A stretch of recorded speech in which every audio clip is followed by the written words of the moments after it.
Good morning, folks, and welcome to the Native News Today. Your host here, Jason Salzman, coming to you with 30 minutes of Indian news going on throughout Indian country here on the Native News Today, as we always bring it to you. Feeling a little bit less fulfilled today. I'm all by myself here, all by my lonesome. Gerald Wofford, my usual co-host, is out on the week. He's on vacation. He's somewhere sitting on a white sandy beach soaking up the rays, and, well, that's a lie. He's probably just sitting in his living room watching television, eating pretzels or something. So didn't want to really put him up on a pedestal there. No, but we miss Gerald. We'll have him back next week, and we'll keep it going just like we always do. But for right now, like I said, we got 30 minutes of Indian news coming at you. We got an entertaining, enlightening, and educational program, just like we always say here. And a lot of things happening around Indian country this past weekend. The Tulsa Powwow went down at the Tulsa Convention Center. It was in Exhibit Hall C there. Very historic building. Lots of things that went down there over the years, and Tulsa Powwow is no different. A lot of stories coming out of that. We had the Tulsa Powwow Princess crowned, and that was Miss Tycilla Smith. She is a junior, I believe, at Tahlequah Sequoia High School. We caught up with her and her mother not too long ago in the search for the perfect fry bread. You might have saw that, and we'll be doing that some more as the weeks go by. We're coming leading up to the National Fry Bread Cook-Off, which should be a treat for everyone involved. But Tycilla was crowned the Tulsa Powwow Princess. We also, in the weeks leading up, we got to talk to Margot Gray. She was the head lady dancer out there. So great job by the Tulsa Indian community setting up the powwow. Great job by the committee there. So many people to mention I couldn't even start. So great job by everyone involved. We got footage from that. Our summer intern, Matt Davis, put together a highlight music video from the Tulsa Powwow, and we'll leave you that later on towards the end of the program. And got so many other things coming up as well. Gerald Wofford was out at the Osage $1 Million Elm Casino to catch Fight Night. It was on ESPN2. I know a lot of you out there might be boxing fans. Well, we had some boxing, and we got that coming up for you. Gerald Wofford caught up with Teddy Atlas, a famous trainer, used to train Mike Tyson, and now he just calls him from the side of the ring there. So great job there for ESPN2, and we'll catch up with him a little bit later. Great job by Gerald of nagging that interview down. So we also got that. We got the, like I said, we got Tycilla Smith being crowned Miss Tulsa Powwow. We also have the calendar of events coming up. My goodness, there's so much stuff I can't even hardly remember it. But we got the calendar of events coming up. We got For Love of the Game office. Lucas Taylor and his organization do a great job down there in Henrietta. They finally have an office now. It's just been an organization for so long. They've had tournaments and everything. Well, now they're going to get these kids a place where they can study, a place where they can read books, they can get information on ACTs, they can get online, do research on the internet, whatever it takes to make them better educationally so they can continue their sports career, and an avenue of sports to lead to an avenue of education. That's what For Love of the Game is all about. So we'll visit with Lucas Taylor just a little bit later with that. Also, we got a lot of construction and a lot of things really happening at the Muskogee Creek Nation. I got to catch up a little bit earlier with Ken Davis, who's the director of the Veterans Affairs Services Office at the Muskogee Creek Nation. Also got to talk to the big man, A.D. Ellis, the principal chief of the Muskogee Creek Nation, talking about some of the ongoing construction around there, a multi-purpose building going up. There's an attorney general's office. My goodness, there's not a piece of ground not broken around Muskogee Creek Nation right now. So a lot of building going on, a lot of things happening, and we'll keep you up to speed on that as those things continue to happen here on Native News Today. That's what we're all about. We're all about reporting positive happenings in Indian country and getting your input as well and making it happen here. So with that in mind, we got a great show lined up. We're going to get right to that. Going to take a quick break here, and we'll be right back with more Native News Today. Today's world is far different than the one our ancestors knew. But though times have changed, we the Muskogee Creek people remain a strong people. Many of our traditions continue to thrive in today's modern world. For 1,000 years and more we have been here, and we will be here for 1,000 more. Times have changed, but so have we, and the Muskogee Creek people are a part of this time, this country, and this economy. All right, welcome back to Native News Today. I know it's kind of tough sometimes staying through those commercial breaks. We really appreciate it. Boxing's on the brain. We got boxing going on in Oklahoma. Hometown hero from Tulsa was showcased this past weekend at the Osage $1 Million Elm Casino, and ESPN2 brought Friday Night Fights to Oklahoma. And who better to catch up with a little boxing news than Native News Today's own Gerald Wofford. He was out at the Osage $1 Million Elm Casino hobnobbing with some of the boxing legends. Teddy Atlas was the trainer for Mike Tyson many years ago, and now he calls the bouts too. I know Gerald had a chance to catch up with him, but Gerald was out there at $1 Million Elm Casino and catching up with ESPN2's Friday Night Fights.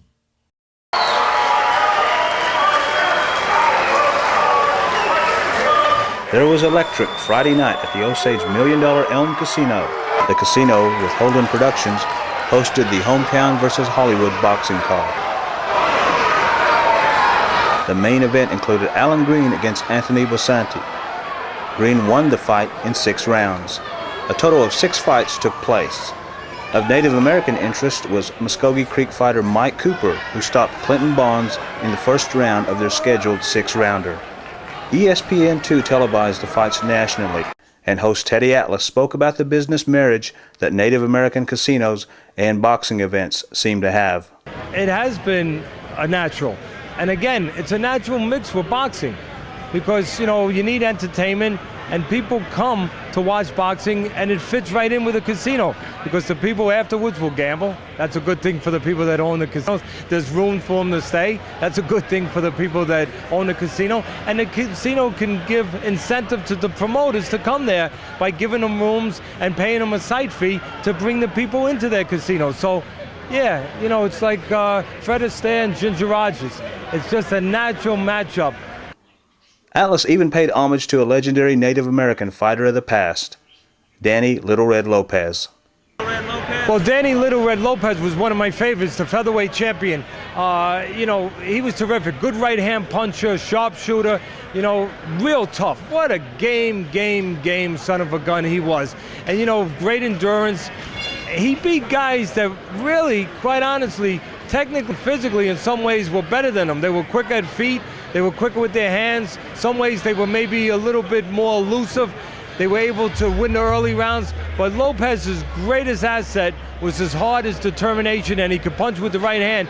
And he wound up getting to those guys, even when they had the edge early on. And a great job by Gerald Wofford there, going out and about and beyond the call of duty there to report news happening in Indian country and on Indian lands at the Osage $1 Million Elm Casino. Great job, Gerald. Moving right along, we have Tycilla Smith, who is a junior at Tahlequah Sequoia High School. She's involved in many activities, but one of the things that she has undertaken here in her past few months is the Tulsa Powwow Princess. Now, if you don't know much about this, that is a very, very weighty title. It carries a lot of weight. You have to make many appearances, sort of be the standard bearer for a huge event that is the Tulsa Powwow. So for Miss Smith to get that is a great honor for her and all of her family, and I'm sure they're very glad to get it. But we caught up with Tycilla Smith as she was crowned Miss Tulsa Powwow. The Tulsa Powwow went very well this weekend, with over 500 dancers and in excess of 5,000 people showing up to watch the festivities. The 3-day event also saw the crowning of Tycilla Smith. Tycilla is of United Kidua, Absentee Shawnee, Choctaw, and Muskogee Creek descent, and she is this year's 2006 Tulsa Powwow Princess. Tycilla is 15 and attends Sequoia High School. She likes to stomp dance, is a member of the Cherokee Choir, and is an honor student with a 3.74 grade point average.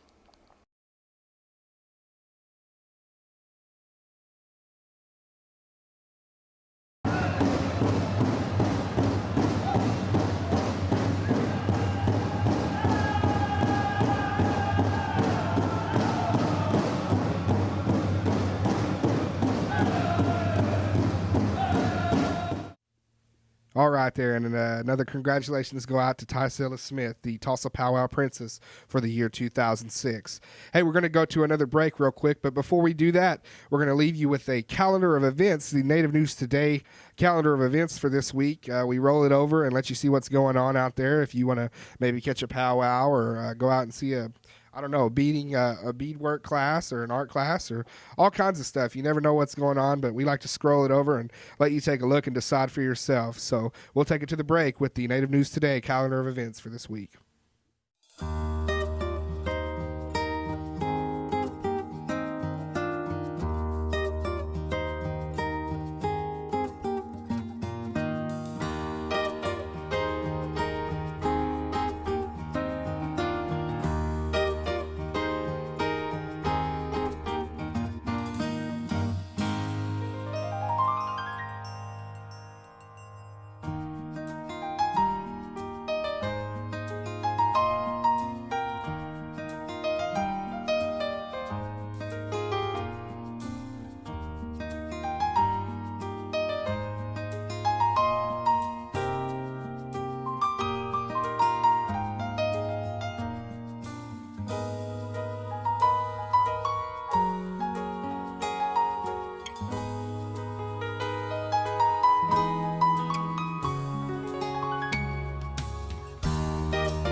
The Native American Times provides news coverage that is specifically tailored to the Native American perspective.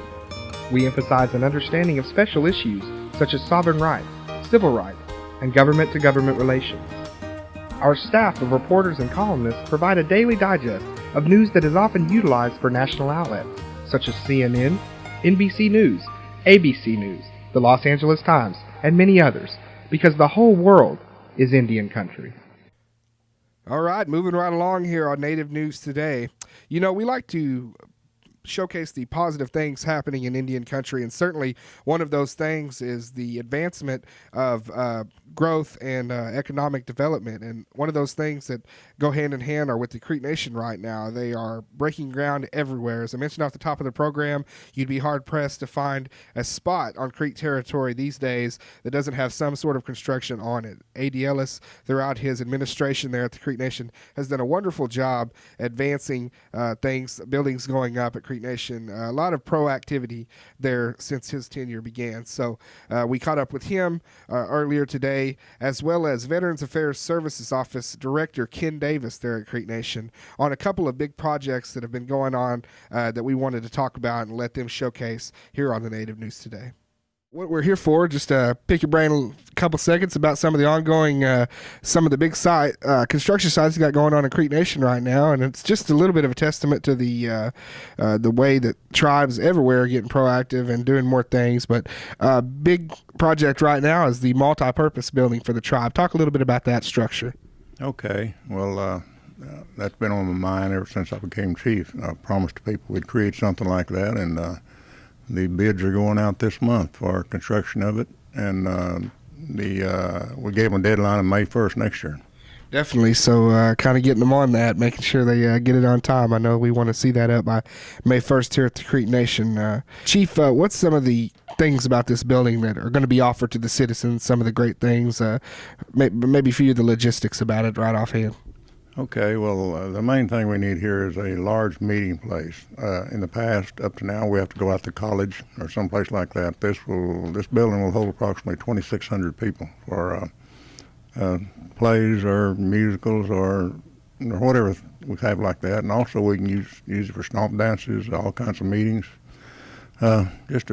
Probably basketball tournaments also. All right, moving right along with the theme of things happening at the Muskogee Creek Nation, we are here in the Veterans Affairs Services Office with Director Mr. Ken Davis, and thanks for being on the program today, Ken. My pleasure. Happy to be here on behalf of all veterans. Great, and that's exactly what this man lives for, breathes for, is Muskogee veterans, and great thing happening with Muskogee veterans right here. I know that the veterans now are very pleased to know that a museum is going up in a veterans building, all new, just approved by the council. And even veterans that have passed on, such as Mr. Stanley Roberts here just over your shoulder, I'm sure he's looking down with a smile on his face on a great thing like this building, Ken. I wish Stanley Roberts was here. In fact, it is. You're right. This is for gentlemen and brave men like Stanley Roberts. This building is going to encompass mainly 4 out of the 5 wings are going to be dedicated to museums: Army, Navy, Air Force, and Marines. The other 1/5 is going to be an office complex, and this thing will be shaped like a Pentagon. We hope to break ground in October, but it has to be complete by the end of March. This place is not only going to be a museum, not only going to be a showcase of the great heritage that the Indian people, not just Creek people, but Indian people everywhere, have in the United States Armed Services. But it's going to be much more than that. It's going to be much more a showcase. This is actually going to be a place where veterans can come and fellowship with one another. Ain't that right, Ken? Absolutely. The middle court's going to be open. It's a gathering place, and already a lot of our veterans come here on a daily basis, come over, drink coffee, drink Coke, smoke cigarettes, tell stories, and how fortunate we are as a tribe to have our veterans come in and be around this tribe every day, and just to congregate here.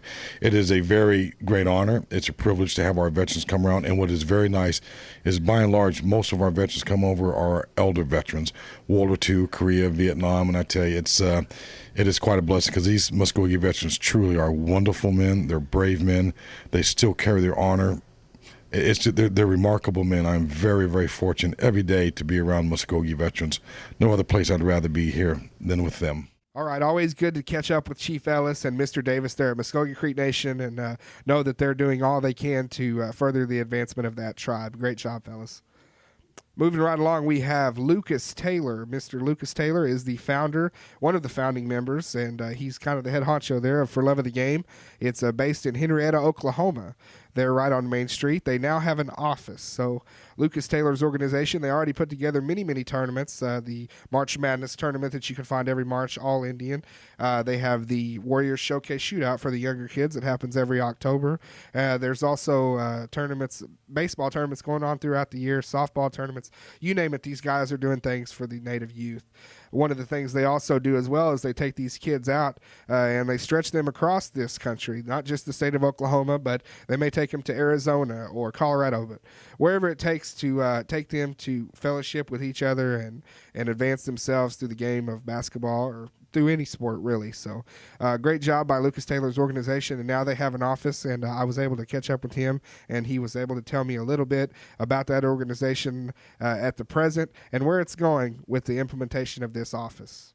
All right, we're here in Henrietta at the offices of For Love of the Game organization here with Lucas Taylor, the founder of the organization and one of the founding members. There's actually 4 of them, but I guess you could call this guy right here the head honcho. Luke, thanks for being with us on the program one more time. Thanks again, Jason. Always great having Luke here, and just does such a great job with the organization. Luke, this building here is sort of a dream come true for your foundation. Wanted it for a long time, and it's finally here. It must feel really good.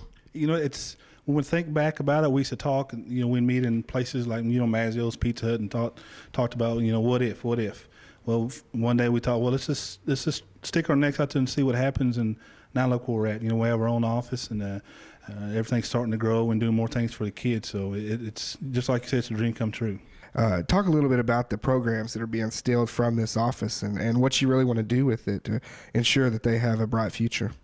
Well, we wanted to create a computer lab. We got some offices in the back to help our kids with ACT and SAT testing, and if they're interested in a certain college or university, whether it be in Oklahoma or just somewhere throughout the United States, that they can come here. We can get all this information together for them and just try to give them some type of direction and most of all some support, some positive support that some of these kids don't have.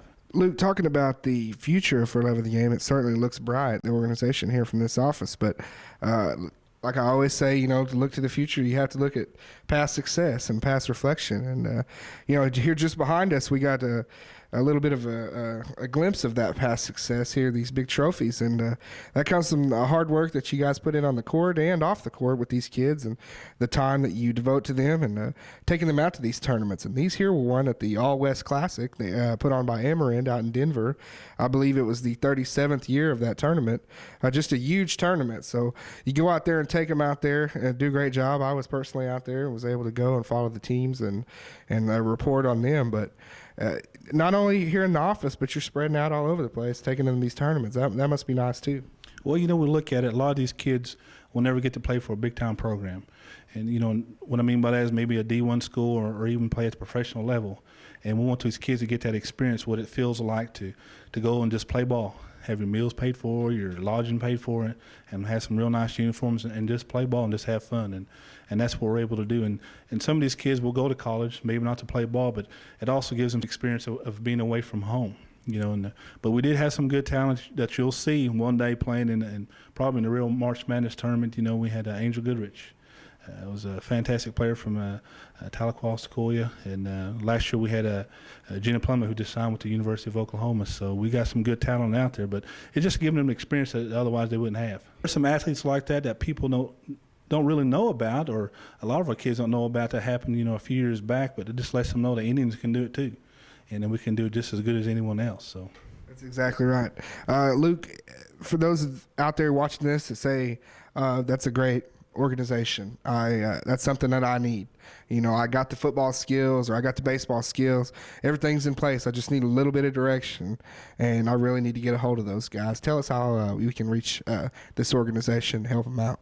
There's a couple ways. First, phone number is 918-650-9600, or go to our website at www.forloveofthegame.org, and it's the number 4, or our email is lvmhe4@yahoo.com. And like I said, we help with sponsorships, scholarships, education, pretty much anything you can think of that will help our Native American kids we can do. All right, it's all about helping the Native youth here with the For Love of the Game organization. Lucas Taylor, always great to have you on the program. It's an open door policy here. We love what you're doing, and I look for good things out of you in the future. Thanks again, Jason. No problem. Native News Today here in the For Love of the Game offices in Henrietta, Oklahoma. All right, Lucas Taylor with For Love of the Game organizations. Don't want to seem biased or anything, but one of my favorite organizations that exists. It's a great job. They do very, very good work. Very, very commendable. So keep up the work. Good work to all those men involved with that. All right, with that said, we are just about ready to wrap things up for this week. I know very, very exciting few weeks coming up for this program, the Native News Today. Me and Gerald Wofford will be out in Oklahoma City in a few weeks to interview Miss Shoshana Wasserman and some of those young ladies that work up there with the Oklahoma Indian Cultural Center that will be going up just along the river there on I-35 coming into Oklahoma City. So great thing there. And also we'll be catching up with Mr. Harvey Pratt. And Harvey Pratt has been with the OSBI, the Oklahoma State Bureau of Investigation, for many years as a sketch artist, basically. And what he does is he makes sketches of criminals that have committed a crime and to further let the police know that, and I'm not one of them. He's never drew my picture, so don't worry. If he did, I'd hope that he'd get my good side, maybe. No, that doesn't exist. But the thing is that he's done very, very good job there for the OSBI. Many, many years he's put in and does a great job with them. And he's also designed this year's Oklahoma Centennial blanket. It's a Pendleton blanket, very beautiful design.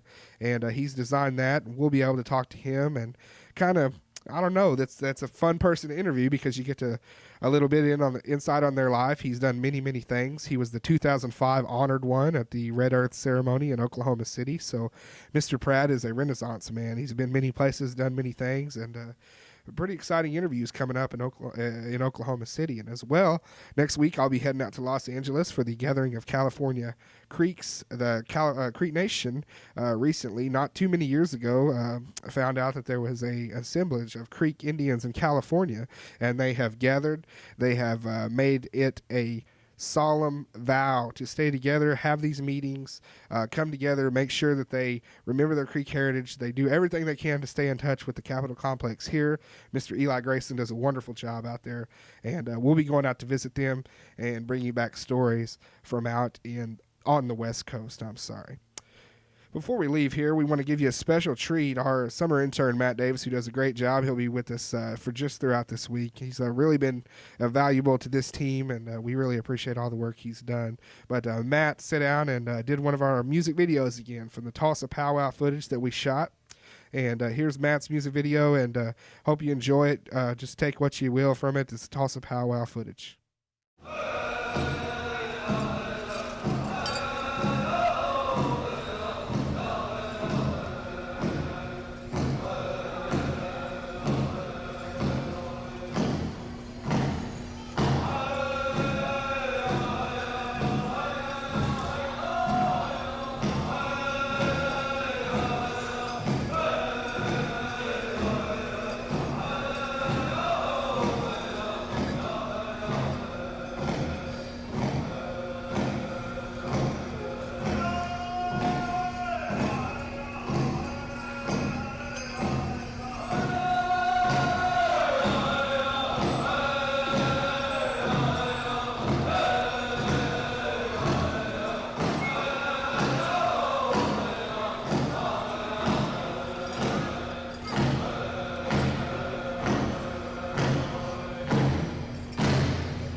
And once again, great job by Matt Davis there with that video.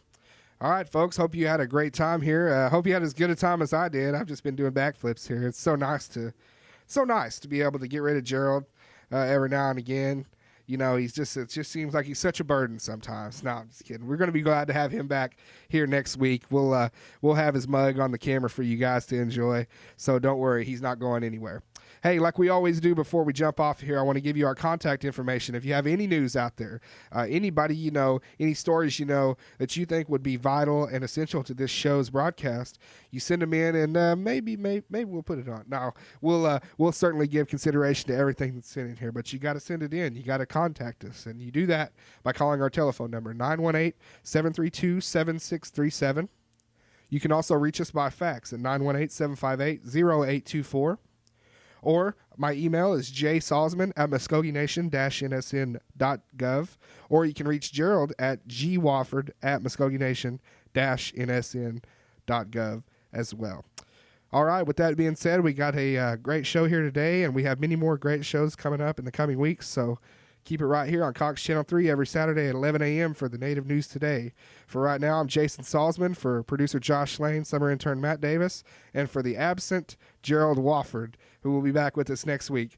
Take care. God bless. So long. We'll see you next Saturday.